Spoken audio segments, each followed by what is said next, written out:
and gentlemen, welcome to Prize Fighters, Circus Freaks, and Gangsters. I'm Greta. And I'm Jamie. And we are here with the podcast that looks at mostly the 19th century, the food, the fashion, the fun, the fighting, firearms, fraud, what else? So many F's. So very many F's. And not as many of the fun ones today. No, today, well, we did have fashion. There was some fashion. I want to talk about some fashion today. Because these winter kimonos were something else. Like, the fabric's totally different. Yeah, because where we are is the very, very last episode, sob, of the epic miniseries Shogun. Well, yes, granted, set in the 17th century, still has a lot to say about how the 19th century works. So, we are there. And we're going to talk fashion and some other stuff, I guess. Plus, it is pretty amazing for that guy to be the first Englishman to just set foot in Japan. John Blackthorne. Like, it's an incredible story, and then that he became a samurai, and it seems so fanciful. I mean, it's almost like a fairy tale. It's kind of like one of these 19th century guys, so all of whom went off to go fight in the Greek War of Independence, and then each married a different baroness or, Romanian noblewoman or whatever. So, yeah. But he was kind of the first one to do that and go over into Japan and do it, and it's so interesting. Well, the title of the episode, A Dream of a Dream, it's pulling full circle, the whole thing. But the more I think about it and sort of thinking like this, all of those sort of classic fairy tales that we were brought up on with like handsome princes and rescued princesses and all of that stuff, the more like the reality got shifty in this episode, I started to think like, wait, those are probably all based on something like, no way, that wasn't real, but there's like some kernel of truth in there. And, so we're looking back on this whole John Blackthorne, Adam/Adams kind of thing. And it's like, no. Like, this is just exactly as fantastical as any of the fairy tales. And as far away as we are from it, like, this is the story that got made out of it. And it's going to get even crazier. You look at the graphic novels and animes made about Yasuke, for example. Yes, the prior foreign samurai. He was the first. Yes, our African samurai from 50 years was it before John Blackthorne? Which to us, in a way, feels like impossibly ancient. Yeah, but then we're old as shit. So now I'm coming to the realization that things from 40 years ago I can remember, and I'm like, oh God, oh boy, I'm just an ancient human being, aren't I? I think the most terrifying one is, as a kid, I got some of my mom's like old 45 records from like the mid 60s, and I was closer to them then in the late 70s and early 80s than I am now to the music that like I grew up with as a kid, and that's awful. But we're living in that generation now where kids look at us when we grew up without the internet the way we looked at our parents because they grew up without TV. Yeah. Yeah, we're telling the same story. You only had one car? Wait, it took you how long to get onto the internet? What? Yeah. How did you school without Google? It's called a library, son. Okay. The Dewey Decimal System. Don't get me started about Dewey. That guy was a bastard. Anyway. Was he really? He was clever, but he was a bastard. That would be a phenomenal name for a history book.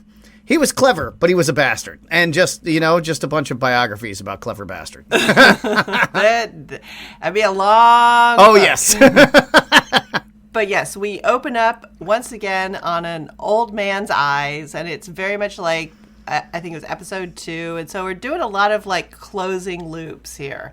But it turns out it is our man, JB, Anjin-san, but he is back to being Sir Blackthorne, Mr. Blackthorne. Yeah, so this is showing him as an old man, like back in England, which didn't happen for John Blackthorne. He never got back to England.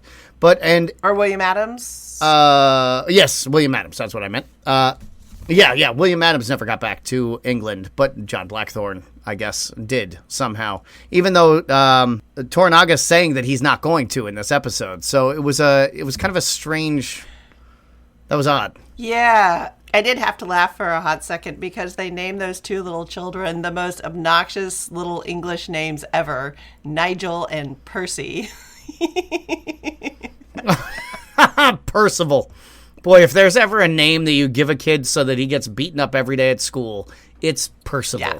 Well, I'm not exactly sure if John Blackthorne is actually there because, he's like waking up from being exploded. So was it actually him or was like his life just sort of like flashing before his eyes? Like I kept questioning that the entire time. Yeah, I wasn't real clear.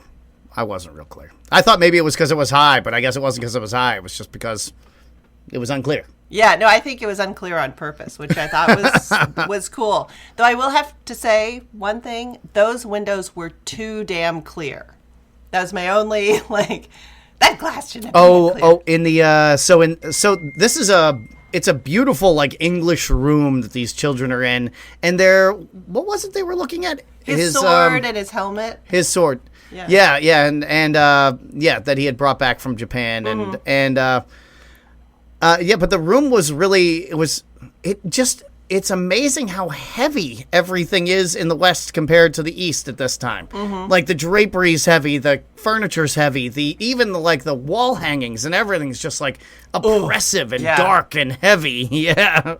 No. I'm not feeling the interior design. Elizabethan interior design was all big and chunky. This stuff was made to last, which is why we still have examples of it around. And I was like, yeah, they've really kind of got this whole thing together, even the patterns of the brick. But I was like, those windows, they're too clear. I mean, I just did an episode on the history of glass, so I'm like, nah, that's ridiculous. And plus, Windex is a couple of 100 years off. Yeah, but ammonia is everywhere, Jamie. It smells so bad. It's astonishing that it can be used for cleaning. I'm like, well, it smells so terrible. It's got to be good for something. Whoever had the idea, all right, so all this urine has gone bad in this bucket. We should throw it out. And somebody's like, no, that's not poison. It's a miracle. That man was probably a little screw loose in his head. You know what I mean? For the first person to try that. It started out by people noticing that urine bleached stuff. Ah, I did not know that. So, yeah. I mean, look, women be cleaning up stuff forever, and anything that's going to make their life slightly easier, because think about how bad it was, they're going to go for it. So, so urine became important in laundry and tanning and, all manner of sort of behind-the-scenes stuff that nobody wants to go into as a job anymore. No. Well, people like to keep the skin on their hands, I think. It seems so overrated. Well, okay, yeah, and those ladies had no latex gloves. Yeah, I was going to say, we invented latex gloves, so maybe it is rated correctly highly. And that guy was a clever bastard he was the guy who started using carbolic acid to disinfect stuff, but it was burning his girlfriend's hands, and so he invented those gloves. Clever bastards again. I don't remember what that was a throwback to, but that was some episode that we did. Yes, yeah.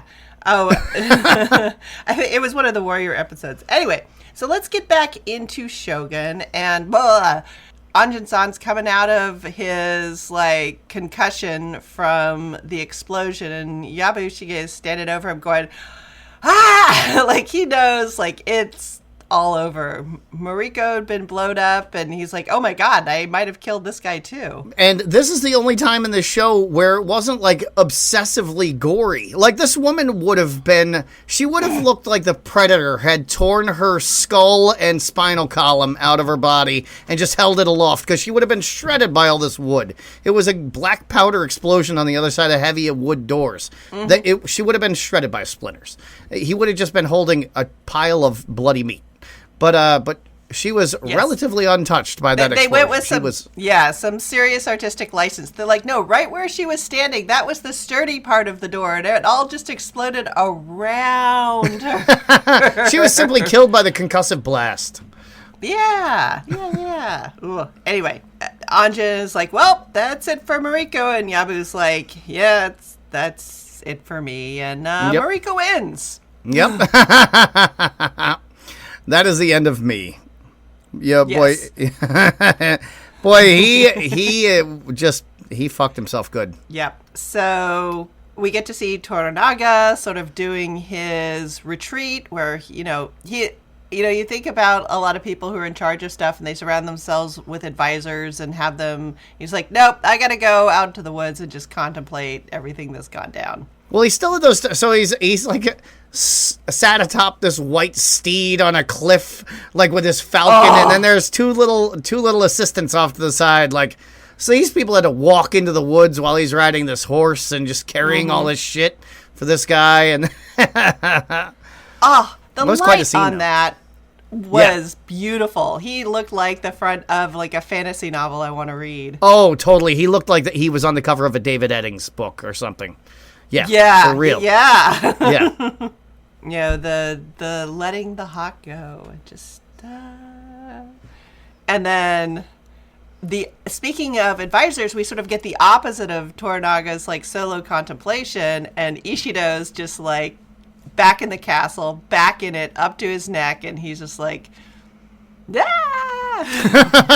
I've done all these things and we are going to fight, and war is inevitable, he keeps saying. And then there's an earthquake where he's like, all right, so we're going to war, everybody, right? And they're like, yep, yeah, that sounds like a great idea. We're going to war. And then an earthquake hits the second he starts signing this paper, like, we're going to war. As the pen hits or the brush hits the paper, an earthquake starts, and he's like, don't let the goddamn superstition get a hold of you. We're going to war. And everybody's like, maybe it's a bad idea to go to war, though. Maybe not. I mean, I think that everybody was so ready for it because, like, before he gets it together and, like, starts signing the document, everybody's like, well, yeah, that did come out bad, and here's what I would have done. Well, yeah, here's what I would have done. Yeah, here's what I would have done.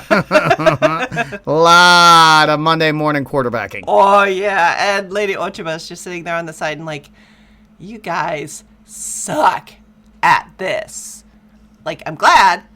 But, like, just the contempt in her entire body language. She's just, like, oozing it. She's like, you guys, you amateurs. She and Fuji body act the shit out of this episode. They go crazy body acting. And I never even noticed that shit before. But now, when I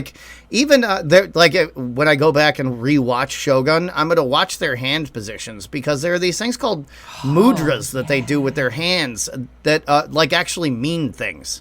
They're kind of like old Japanese gang signs, but I thought mudras were associated with Hinduism.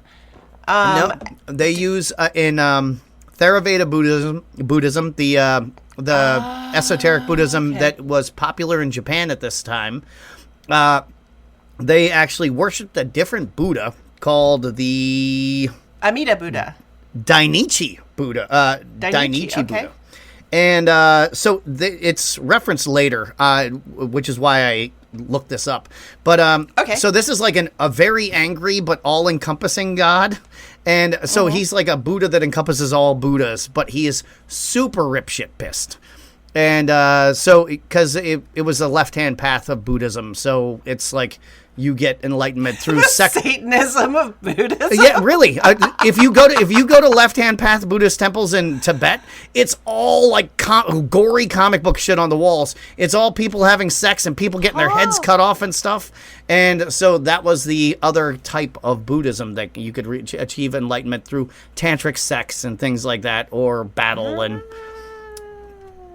Okay, I mean it is very always lead to the way for sure. And so learning that made me realize why Christianity was such an easy thing for them to adopt, because it was easy for them to have multiple Buddhas, all of which were represented by one Buddha, and he had these various angry messengers that he would send out to go do his bidding and war with evil and things like that. And it's like, oh, okay, yeah, that makes sense. That's a straight line to Christianity right there. That's an easy one to do. Yeah. Yeah, and I'm not sure how much of like particularly the women's hand positions mean something deep, or it's just the way you were supposed to do it to look good aesthetically. But because there was a lot of aesthetics in how these women held their hand. Like part of it was practical, like how you manage that big long coat over your kasode, but some of it was just like, this is the most pleasing way to like have your fingers and whatever. I'm going Ricky Bobby. I don't know what to do with my hands. Yeah, you went straight Ricky Bobby. Or it was, no, you didn't do Ricky Bobby. You went to Superstar. You went all the way back to the 1990s with the girl like smelling her or putting her hands in her armpits and then smelling her hands. Oh, yeah. But yeah. Mary Catherine Gallagher or something like that? But so you were saying like you had never noticed the body acting, but I mean, you're the one who really introduced me to the term with the stuntmen. And so it's like you're just sort of now noticing it kind of in the female actors. Yeah. No, I didn't realize. In the last year, I've really come to like pay attention more to other people rather than just like doing my own thing. So, yeah, I don't think I just wasn't paying attention before. I will give you credit for that. Well, I have you to thank in part for that. So, oh, good God. Well, you are welcome, I guess. Anyway, I super enjoyed Kiyama going. You know, when they're talking about the shinobi attack, he's just like, to think this attack could have been ordered by a member of the council. He like horrors. And Ishida was like, never. It totally would have been Toranaga. Like that, just the whole thing where like it's just the five of them, and yet they have to play like who blames who. Like nobody can even be honest within the five. Oh yeah, there are a lot of parallels to modern political events, I feel like, in this scene in particular. It's a lot of people lying to each other to their faces when they're just like, we'll just deny reality and lie to each other. This is what we're doing now. Yeah. And, you know, speaking of reality, we get that, like, shifting in and out of reality again as Anjin, like, pops back up from his coma. And they do the little bit of off-screen, like, yep, well, Marika's gone. She's buried. We're not going to talk about it. Yeah, well, I mean, we had that little top-down view of the city that kind of seemed like it was her funeral, but that was... Which seemed like a big deal, and that top-down view of the city was really, really impressive. Plus, again, it brings us back to looking at a centrally planned city just is pleasing to the eye, as well as pleasing to the populace who has to live inside of that city. Yeah, though, dude, the amount of, like, peasant corvée labor that must have gone in to building sort of those little islands that people were living on and, like, keeping them maintained and all the, like, the bridges that connect everything, like... You have to have an infrastructure plan for that thing. You got to have an infrastructure plan in order to centrally plan a city, because otherwise there's really no reason to have one. Oh, no, but I'm saying, like, you also, like, you can't just plan the city and build it. You've got an ongoing, like, maintenance thing that's got to happen, too. Otherwise, that thing's going to sink back into the ocean, baby. It's going to be like the all the train systems that China put into Africa and then didn't install a maintenance plan and they all broke. Yeah, they were just like, you guys will figure it out. We'll see you later. See ya. But yeah, Anjin's like, well, this is how I die. I guess I like go hang out with the Jesuits and they like hire. Oh, it's Kiyama's dudes. Okay, yeah, okay, all right. Let's do it. Yeah, I guess. I don't know. Yeah, they're walking him out into the woods. It's exactly like the first time they walked him out in the woods and he got ambushed. And so he's expecting to be ambushed, and he even stops and he's like, this looks like a good spot for an ambush. Is this where you're killing me? Yeah. But then he finds out that Mariko negotiated for his release, and so the Jesuit is begrudgingly letting him back to safety. And so did you think Anjin had a moment there? He's like, oh, dude, Albedo, you are so in love with her, and you could, like, barely even ever touch her. I got some of that. Like... I didn't catch that. I thought it was kind of cute that the priest was like, yeah, she would be happy that we were getting along with each other, and I bet she probably would have. Oh yeah.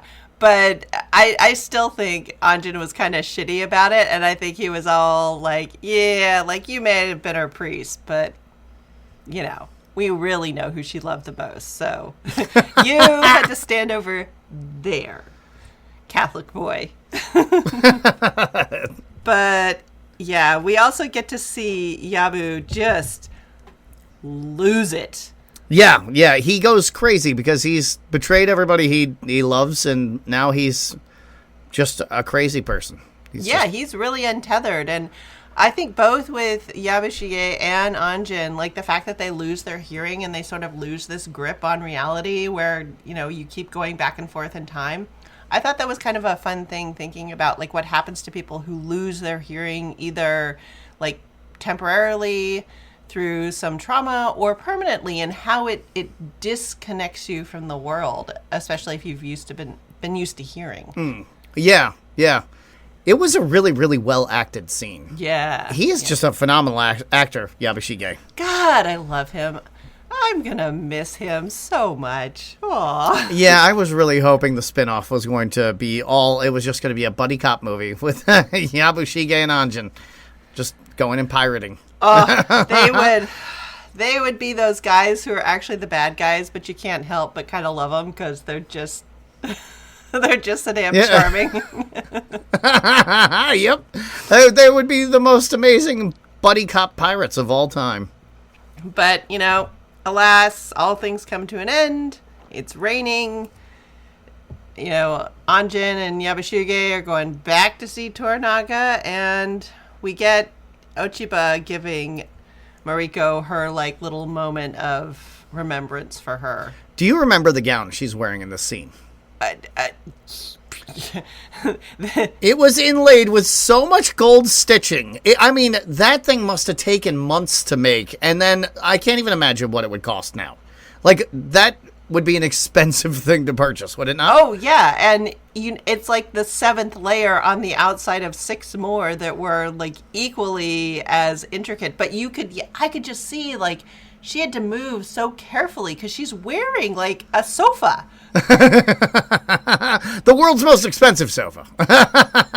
Yeah, but and it was just funny to me, like, that beautiful, like, heavy, well, not heavy, but, like, gold, the gold and the brocade, and she's just like encased in all of this, and yet like she's seeking this freedom, and she's like, yep, my last memory of Mariko is like back to when we were girls, and I'm gonna honor her. And she's just sort of having this moment of like, fuck this, I'm gonna do what I want to do here. And what she wants to do is protect her son. Well, that, and she also is finishing the poem for Lady Mariko, which I wrote my first note regarding poetry in this episode was the Japanese can't write a limerick worth of shit, because their poetry is just not on par with the Irish. It's substandard, and not only are they not funny poems, but they don't rhyme, and this one doesn't make any goddamn sense.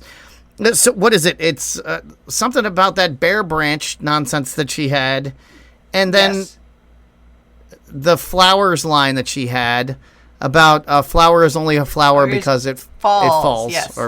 Yes. And then, but thankfully, the wind? or no, but thankfully the wind. It wasn't the question marks were mine. What the fuck does that mean? But thankfully, the wind. Yeah. Oh, Jamie, it makes much more sense in the original. You'd never understand, I believe, is the way to respond. Man, my English teachers did not enjoy me because I was very vociferous on the subject of my dislike for certain poems, and this one was trash. It was just trash. Well, I guess you'll never understand because you're not a Japanese noblewoman trapped in 7 layers of kimono. Well, at least Yabushige redeems all of Japan later in this episode with perhaps the greatest poem ever written. So I just love him. They're on that boat there, and he's like looking at Anjin, and he's like, "You never should have gone to Osaka," as if Anjin ever was in control of where he was going from the second his boat bonked into the island. Yeah. But then he's like, "Hey, you know what we should do? You and me? We should run off together. Let's go get your ship and let's get the fuck on out of here." and this is the one moment where Anjin and Ishido are completely they're in sympathy with each other. They're both going, the man's lost it, slowly backing away. Yeah, and he's like, what? Where are you going? Where are you going? Teach me to dive. Teach me to dive. You taught Toranaga. Teach me. I'm about to die. You better teach me how to dive.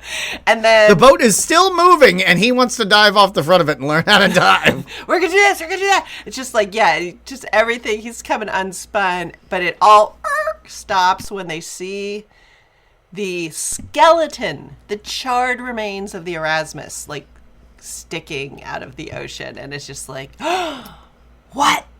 Oh no. And as we're reeling from the fact that the boat is a cinder and it's barely sticking out of the water, then I was very surprised to see Yabushige get arrested the second he got off the boat. Like, he didn't even get out of the water and they were arresting that man. Yeah. You were surprised to see that.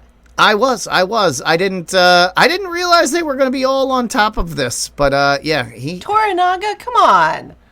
I didn't realize this man, he is just a Spider-Man who has all of his limbs just are touching every different thing, and he knows all and feels. Yeah. His web vibrates and tells him everything that he needs to know. There you go. Yeah. And, yeah, Anjin's like, the fuck? And so Secret Samurai guy is like, yeah, it's the Christians who did it. Yeah. And he's like, well, I guess that's the trade. But wait, what's going on in this village? What the hell, man? Yeah, because Toranaga's guys are just tearing everything apart, and there's people's heads cut off on pikes and like. Nice work by the prop shop, though. That was good work. Oh yeah, especially later on in the episode where they were pulling the heads off, and yeah, exactly. They had that like suction and the suction sound, but you can see it really did like it. There was suction, and he had to pull it off the pike. It was really good. But anyway, again, another full circle moment. We get Yabu thrown to the ground at Toranaga's feet, exactly in the same place, basically, where Anjin was thrown at the feet of Yabu way back at the beginning. Yes. I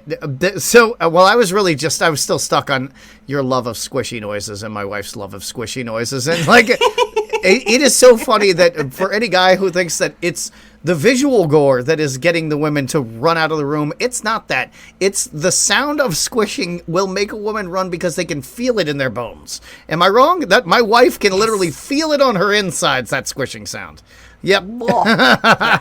Yeah. Yeah. Okay, but how does Yabushige react to his death sentence? Well, he says, "May Fudo Mayo smile on me tomorrow." And Fudo Mayo is a Sanskrit term because, as you said, isn't it Indian?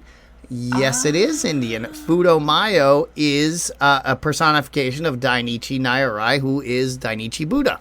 And so Fudo Mayo is like the avatar who has Graves' disease, and it's just super angry, and eyes are bulging huge out of their head. And if you've ever seen a person screaming with Graves' disease, it's the scariest fucking thing you've ever seen. And that's what this mask is. And Dainichi doesn't fuck around, but that's why he says, "May Fudo Mayo smile on me tomorrow," or smile on tomorrow.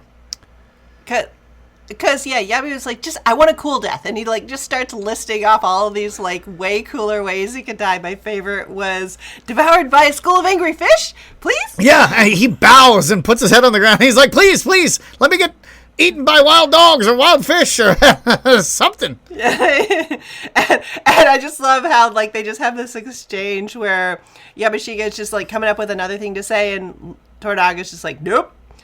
And he's like, could you give Omi my stuff? Nope. Can Anjin second me? Nope. And he's like, how about you second me? And Toranaga's like, well, okay, I'll do that because that way I know for sure that you're dead. You slippery little eel. Yeah, I've known you forever. This is the last time you're going to double cross because it's probably been a million double crosses before. Oh God, yeah. Yeah. Plus, I don't even think he's killing him for double crossing him. I think he's killing him for his lack of faith in Toranaga. And so it wasn't even the fact that, like, he double crossed him, because I think Toranaga understands, like, sometimes you got to hedge your bets. but it was that he had no faith in Toranaga, this old friend of his, and he's like, fuck it, you gotta go. And he's like, you know why I let Anjin live all these times? Because he makes me laugh. And I was like, ooh, maybe he's gonna spare his life. And he's like, yeah, but that's not gonna fucking work for you. It's like, ooh. The reason I thought he had to do away with Yabashige, because like he expected him to double cross him. I mean, why do you think Mariko showed up on the boat? But it was just more like there's some pieces you can put down and you're like, okay, I'm done with you. Like, go live in a village and you'll stay where I put you. Yabashige will never stay put. Like, he's always going to be this little, like, chaos agent. And Toranaga's like, I'm done with, like, you've done your job. I'm done with you now. And I can't, like, you won't stay put away. So, nah. Yep. He can't stay on the side of chaotic good. He's always got to, he's chaotic neutral. He's chaotic neutral. He will just always be chaos, and he can't help himself. Yeah, and Toranaga wants a nice, peaceful, orderly nation where the churches are right next to the whorehouse, and everybody's happy. And, ooh, boy, does Yabashige not fit into that kind of scheme, for sure. No. He'd be going into the whorehouse and then trying to burn down the church next door to it. or the opposite. Who knows? Yeah. It depends on the day, right? But then we get kind of our contemplative moments. You know, Anjin and Fujisan Sama, they get there kind of like, hey, we can actually talk now. And I guess we kind of see each other for who each other is. Instead of like way back at the beginning, they were both kind of grossed out by each other. This is where I said she was body acting her ass off, because they have this language barrier now because he doesn't speak the best Japanese yet, and their translator's gone, and she doesn't speak any Portuguese, so they just have to enjoy each other's space and not really talk. And so seeing her, like, kind of her little smiles and things, like, she really just killed it on the acting. Yeah. And she was so grossed out by him at the beginning, and she's like, you know what, you're not so bad. And he's like, yeah, you're not so bad. It was kind of sweet in its own way. It was cute. And this is when I noticed that winter kimonos, like, they totally look different. So we're all familiar with the light silk of a kimono, but flowing. Exactly. Yeah. It's very soft and it's very flexible. And this stuff is way stiffer. It's more like drapes. Or like the world's most uncomfortable duvet cover. Yeah, like really, sometimes you get those really stiff duvet covers, and it looked more like that. And like they all had on like extra layers, and they probably, I know that there's like a padded kind of under kimono that they might be wearing. They were definitely wearing a padded kimono of some kind. Yeah, to give them just like a little more bulk, because again, and who knows, they clearly knew of bird feathers and stuff, so did they have like little down jackets in there or something? I don't know. Who knows? But what we do know is puffy jackets were a couple hundred years off, so they had to do something. Well, as far as we know, I mean, they were doing like all sorts of quilted stuff at this point in China and Japan. Well, that's true. They even had quilted armor. So, yeah, maybe. Who knows? But yeah, they definitely did have their winter duds on, and Lord Tornaga's like, he's starting to come out as like more obviously ruthless, and for me, like, this was sort of the first part where it's like, no, like, gloves are off, I'm not trying to be nice, and he's like, well, too bad about that, son, I got another son, life will go on. Yeah, he really was, but I mean, his son did serve a purpose, as he said. Like, his son didn't die in vain, so. No. And then he's like, yep, I still got a new son. And Lady Curie's like, but it even gets better. I have a note from Lady Ochiba. Boy, they really do treat each other like chess pieces in this show. Oh, yeah. And it was sort of this implication, like, all your schemes have come out better than you'd hoped. And when he opens it and reads it, like, the look on his face, he's like, oh my God, like, plans don't work this well, and this one did. Whoa. Like, he's kind of in awe that the whole thing actually came together, because it was tenuous. And he, like, really pays a huge honor to Mariko. Like, she did her part better than like he could have even figured out how to tell her to do it. Yeah, well, he didn't want her to die. The plan was, and as Yabushige says, the plan was never for her to die. She was supposed to get captured, and so this was really not the not the plan for anybody. But it made her a martyr, and that definitely galvanized the country against Ishido. Whew, yeah, and he's just like, wow, like, everything is just delicious for me right now. And then Fujisama, she finally gets what she wants. Like, Toranaga gets what he wants, Fujisama gets what she wants. 6 months, boom. Yes. Her contract is up, and she goes in to give her 2 weeks to Anjin-san. Yep. And I did think it was really interesting that she had sort of come to a different place. Like early on in the show, she was like, I want to die. I want to kill myself. I have nothing to live for. And by the end, she's like, no, I'm going to go be a nun, which is, and she seemed kind of happy and relieved about it rather than sort of like the desperation you saw in her at the beginning. Like she'd really found this kind of place for herself. Yeah, and Anjin had the exact same turnaround because at the beginning he was like, I don't need this woman. Get her the fuck out of here. What is she doing here? And now he's like, oh, wait. Like, you'll be a great nun and all, but why don't you stay here? Like, it would be better if you kind of, why don't you work for me instead? And that doesn't work. And he's like, all right, I order you to stay for me then. And she's like, nope, I'm already off contract, so I can't order me. I'm off to be a nun. And he's like, well, you'll be the best nun then. It was a really cute exchange.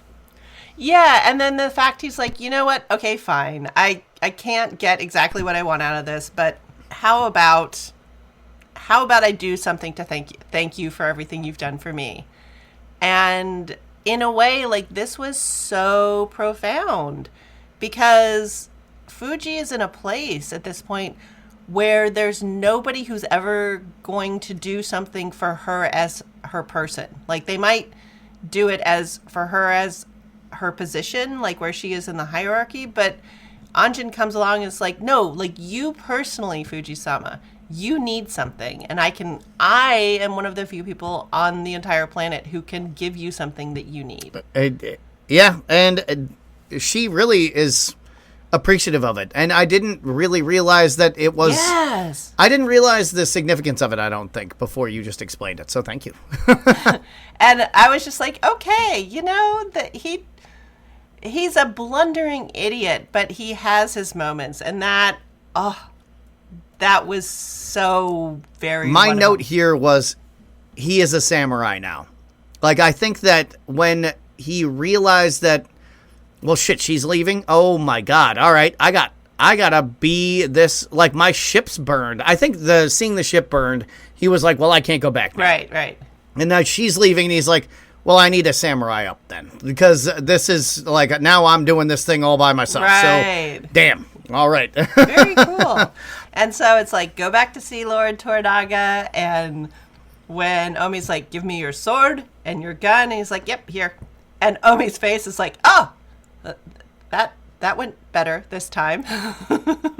Yeah, that went way better. He's actually acting like a samurai. He gives everybody nice bows, and he's acting perfectly respectful. I mean, he's doing everything perfectly. That's why I was like, he is a samurai now. He's treating it like a real thing. Yeah, he's not trying to. Well, yeah, he gets to Lord Toranaga, and he's Lord Toranaga again. Super sorry about your ship, man. Won't rest until those responsible are found. Blah blah blah. But then we find out that Miraji, this like the fisherman guy, who had been in the village the entire time and just bowing the whole time, he was an undercover samurai. Like, well, they revealed that back when they showed us like the secret pigeons. Oh, that's right, and I had totally forgotten. But I don't think we knew that he spoke English, did we? Or spoke Portuguese. Portuguese. Yeah. But I don't know. But I kind of think, I guess maybe I had it in my brain that he did, because he was like the spy guy, and if he went and became a Christian with the Portuguese, that would make sense. He would have done that. Yeah. Yeah. But they did, yeah, anyway. But, yeah, Anjin's like, well, at least you're not a Catholic. And Miraji's like, dude, I am so many things. Like, none of us are only one thing. Also, how would you think I'm not a Catholic? Who would have taught me to be Christian other than the Portuguese, dipshit? Where do you think I learned this shit from? He's like, so that's not important here. What's important is... Yeah, Martin Luther breezed on through, taught us all about Protestantism. We're ready to go. Yeah. But Anjin's like, yeah, blah, blah, blah. Anyway, could you, like, stop killing the villagers? Because we all know that they're not responsible. Come on, enough. Yeah, and Toranaga's like, nah, I'm not going to do that. Yeah. Not going to do that at all. But he does. He's like, so you're going to stop being a pain in my ass about this whole, like, I hate the Catholics, I got to go bomb their ship thing? Because, yeah, all of this has to do with more than you. In fact, like, you're barely a part of this. So what you want... Yeah. And so then he's like, all right, I got a samurai up again. So he gets out his knife and he's like, all right, I'm going to slip my belly about this. Please, I'm protesting the fact that you are killing all these villagers. And so I'm going to make this a formal protest with my death. And that was such a great challenge because on one hand, Toranaga's like, this is not about you. You don't matter. You know, you're just a useless pawn. He's like, oh, how useless a pawn am I, huh? You know? Yeah. Like, I'm calling Yeah, you just taught me the value of a Japanese martyr. Yeah, he totally calls Toranaga's bluff. And Toranaga's like, God, all right, fine. You called my bluff. Also, nicely done. Toranaga, like, is there some move that the Japanese practice in order to prevent seppuku? Because he waited until the very last second. Like, Anjin is stabbing himself, and he's like, hiya! And pulls a karate move and, like, karates the knife away from his belly. And but Toranaga's just a badass. We just give in. We know that. That's how he's going to do it. It was fun. It was like the... it was like the seppuku version of a gun disarm where you like flip the gun around and you point the gun at the guy's face. It was that fast and cool. Yes. And Toranaga is the master of the dramatic gesture. So he's got to do one more here. Yeah, so he's just like bang and self-defense move and then are you done being a fucking drama queen? Can you get up off the ground? Go rebuild your ship, go make me a fleet. Stop being a bitch. The villagers will be fine. On with you. And then he's like, all right. You made your point. I'm done killing the people. That's fine. Yeah. And then, speaking of drama queens, we get to see Yabashige's death scene. And, the man makes a meal. Did you write down his death poem? Because I did. Okay. I did not. Oh, for shame. You've shamed your entire family. Go get a butter knife and do the right thing. I will second you from afar. I was laughing so hard over the fact that he's like, yeah, here's my death poem. And he's like, and here is my final will. Like, do you know how many wills I have written? But this is the one. It's my final will. Final answer. But lock it in. Would you like to share with us the cantankerous death poem? My dead body. Don't burn it. Don't bury it. Just leave it in the field. And with it, fill the belly of some hungry dog. That is the most emo shit ever. Like, that's on a t-shirt you can buy at Hot Topic. Fill the belly of some hungry dog. It's so perfect for him. It was amazing.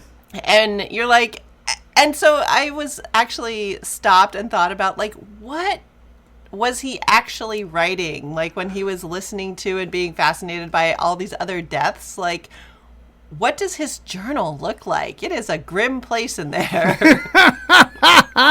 It's like my, 12th grade Trapper Keeper, just like a bunch of death metal drawings. It totally is.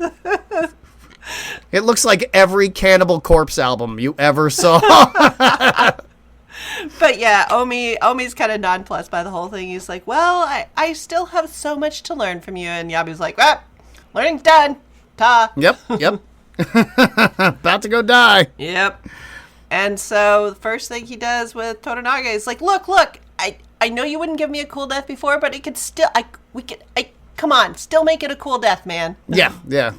And also, if you had just told me your plans, this wouldn't be necessary. And Toranaga's like, God damn it, you suck. Yeah, he's like, I couldn't have told you my plans, you little hyperactive emo chihuahua. Yeah, and he's like, if you paid attention, you could have figured out what was going to happen. Boom. Yeah. And he's like, but tell me about the rest of your plans. No, just fucking, can you start already? Can you just stab yourself? Can we get this over with? Like, I don't want to have this conversation the rest of our life. Sky, come on. And Toradaga's like, that was Crimson Sky. Jeez.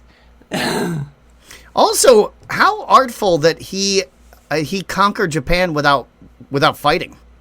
Well, I mean, I guess there was some fighting, but still, like, the plan was to do it without fighting, and but without to sort usher of in an era of this, peace. this widespread civil war that just devastated the countryside and set everybody back a couple of decades in terms of their food reserves. Yeah, that was typically it's like, I'm gonna murder everybody until we have peace, and it's like, but everybody's fucking dead, and they're like, yeah, it's peaceful. Yeah, we burned all the buildings. But there's still that like huge amount of ruthlessness, like, and everything and anything is fine as what? He's a sweetheart. as long as you win. Winning justifies all. Apparently. Which again, close the loop, right? Because that's what Anjin said way back at the beginning. It does. It does indeed. Well, that doesn't close the loop. What closes the loop? What does close the loop is the fact that although we are not getting a Yabashige Anjin buddy movie, what we might be getting is a Anjin Buntaro buddy cop movie. Because Buntaro jumps in to help pull Anjin's ship out of the water at the end of the episode. Oh, and they become besties. They make friendship bracelets together. They sang Kumbaya. It was on. They did karate in the garage. They get wasted together, but this time it's Exactly. fun. They kick the shit out of pumpkins in the garage. They probably built a treehouse at the end of this episode. Yeah. Or man cave? I don't know. Unpermitted, whatever it is, for sure. Buntaro doesn't need a permit. Right. I mean... Why is he so sweaty? He's always sweaty as hell, even when he's just standing still. It's like, are you just sweaty from being enraged at all times? I think it's that. And now I think to myself, was I sweaty from being enraged all the time? Maybe I was. Possibly. Just a fine patina of rage over me at all times while I lived in Alabama. Because think about it. I mean, the guy, like, he's always looking around to figure out which rule he should follow harder. Like, I'm doing this one. Am I doing this right? Am I doing this right? Am I being mean enough? Am I gruff enough? Have I kicked enough peasants recently? But he's kind of following rules like a Texan, where he's like, I'm going to follow whichever rule allows me to shoot somebody today. There you go. Yeah. Yes. Because it's not only rule following, it's like, I got to be around, like, showing everybody how I'm the most powerful one. Like, yeah, I'm a rule follower, but I'm here to crush you. Like a bug. Yeah, exactly. I'm totally not afraid of you. I don't like it when people walk on my grass. That's what it is. There you go. Yeah. Let me go get in my $120,000 truck to go to Costco. Very, very shiny. Not a speck of mud on it. See, and my favorite thing is, how big are these trucks, right? Oh, I can tell you there's a mathematical equation to prove that they are inversely proportional to the size of their penis. But they're not even useful. So I'm at Costco. There's one of these gigantic trucks there, and a queen-size mattress won't even fit in the bed. Not even diagonally. How is that even possible with those big fucking things? Right? Oh, because they got a 4-door pickup truck. Right. Which nobody ever fucking needed once. Either buy an SUV, right, or fucking buy a pickup truck. But don't buy half of each, and then you can't haul shit in it. Right. Just the dumbest goddamn thing. Right. It's insane. Like, these things have the bed size of, like, those little Suzuki electric vehicles. But on the plus side, they do get 10 miles to the gallon, so there is that. That's true. Yeah, and they make those big smoke clouds. Well, they finally made that illegal, so that's nice. Well, at least in most states. Well, there's illegal. I mean, it's sort of like you can't tint all 4 of your windows, but does that stop some people from doing it? No, it does not. Well, when you live in civilization like New Jersey, people who roll coal go to jail. They Well, go jail. Yeah, I do. And then when they get out, they vote against wind farms. It keeps happening in Atlantic City. They're like, fuck wind farms. And it's like, what is wrong with you guys? Because it'll ruin the scenery of Atlantic City. Yeah. We won't be able to see the casinos. And then all of a sudden they're worried about whales. What's going to kill a whale? How the fuck? Oh, God. Yeah. And now you care about whales. All of a sudden now they're ecologists. Yeah, the wind farms will ruin the view, but the chain link fence is on the beach. Now that's part of the history. Yeah. Oh. You got to keep the pores out. Oh my God! No, the first time I went to the beach, like the shore, when I was living in New Jersey, I was like, what is going on here? She's like, yeah, you get admitted, you like pay to get on the beach. And, you know, having grown up in the Pacific Northwest where the beach is like mostly cold and gray, everybody's like, oh, sure, you can go on the beach if you want to. And everybody's like, well, I'll go out there like those 4 days, it's worth it. But the water's still really cold. Yeah, and you still don't touch the water because the Pacific is horrific. It's so cold. Oh my God, you guys have an ice bath. Get your ocean. Well, you're getting your ocean figured out. It'll warm up for you. It'll be nice and toasty. It'll be like Florida water pretty soon. There you go. Yeah, no, we get our ocean water from Alaska. You guys get your ocean water from the Caribbean. So, yeah. Good old Flo Rida. Well, I think we've done it. We have finished Shogun. Well, the last bit I wanted to point out is this was such a great ending for showing that everybody sees themselves as the star of their own story. And so, Toranaga, he's the star of his story. And Anjin is like the star of his story, where he's going to just keep building boats over and over again and never get out of Japan, which reinforced my thought at the beginning that he's having all of these his life is flashing in front of his eyes. Like he's seeing all these different visions of his end.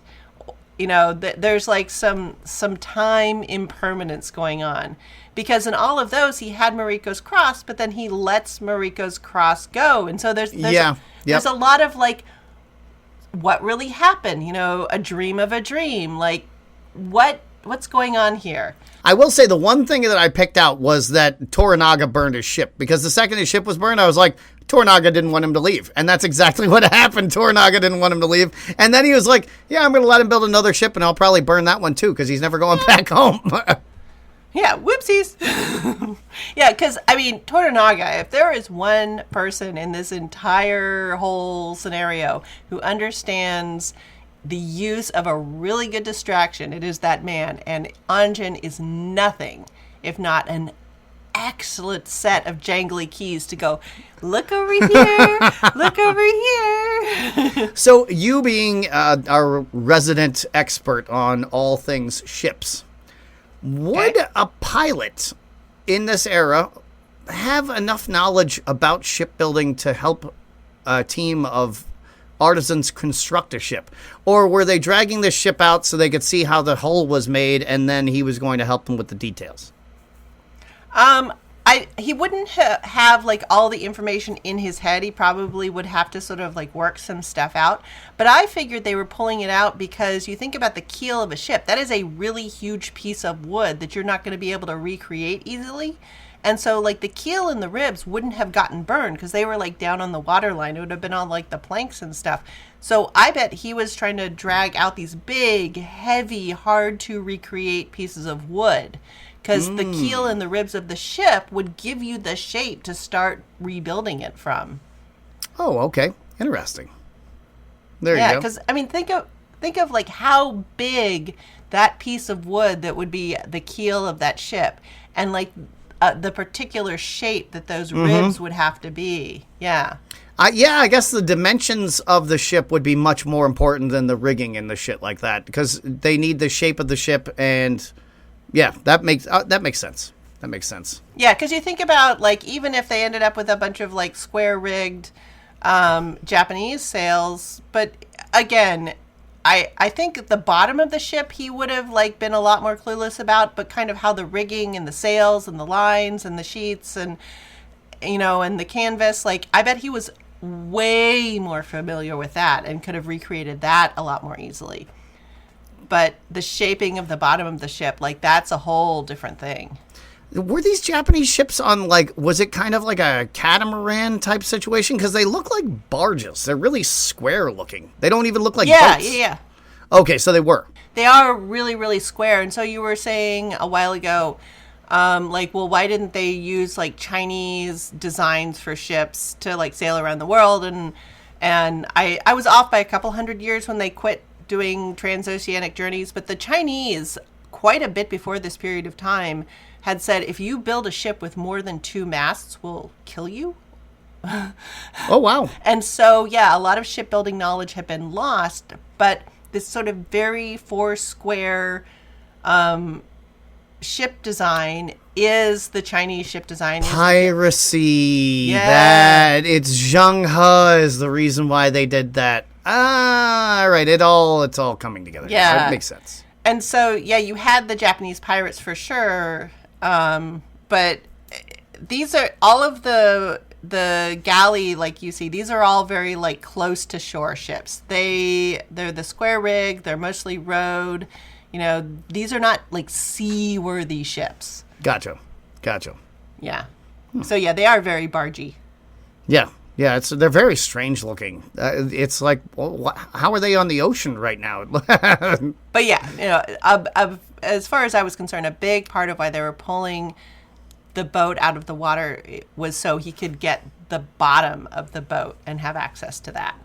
Okay, now I think we've come to the end. Gotcha. We have done it. We got there.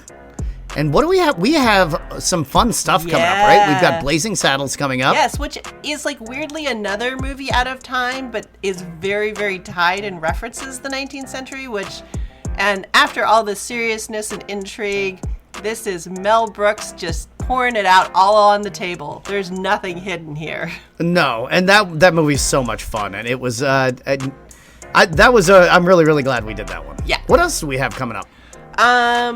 I've been writing down your ideas. Oh, okay. I'm glad somebody is.